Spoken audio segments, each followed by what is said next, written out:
किसान की बीवी ने जो मक्खन किसान को तैयार करके दिया था, वो उसे लेकर फरोख्त करने के लिए अपने गांव से शहर की तरफ रवाना हो गया।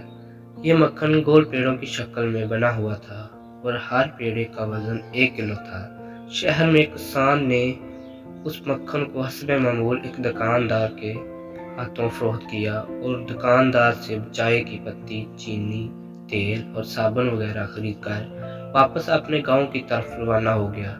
किसान के जाने बाद दुकानदार ने मक्खन को फ्रीजर में रखना शुरू किया। उसे ख्याल गुजरा क्यों ना एक पेड़े का वजन किया जाए। वजन करने पर पेड़ा 900 ग्राम का निकला।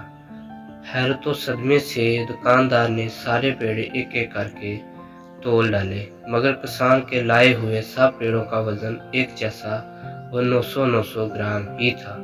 अगले हफ्ते किसान हस्बे साबित मक्खन लेकर जैसे ही दुकान के थड़े पर चढ़ा, दुकानदार ने किसान को चिढ़ाते हुए कहा, वो दफा हो जाओ, किसी बेईमान और धोखेबाज शख्स से कारोबार करना उसका दस्तूर नहीं है। 900 ग्राम मक्खन को पूरा 1 किलोग्राम कहकर बेचने वाले शख्स की वो शक्ल देखना भी वारा नहीं करता।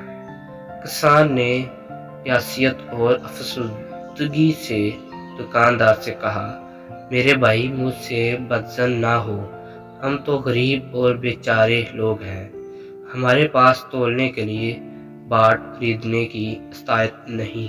आपसे जो 1 किलो चीनी लेकर जाता हूँ, उसे तराजू के एक पलड़े में रखकर दूसरे पलड़े में इतने वजन का मक्खन तोल कर ले आता हूँ। किसी पर उंगली उठाने से पहले क्या हम पहले अपने गिरबान चेक ना कर लें, कहीं ये खराबी हमारे अंदर तो नहीं, क्योंकि अपनी इस्लाह करना मुश्किल तरीन काम है।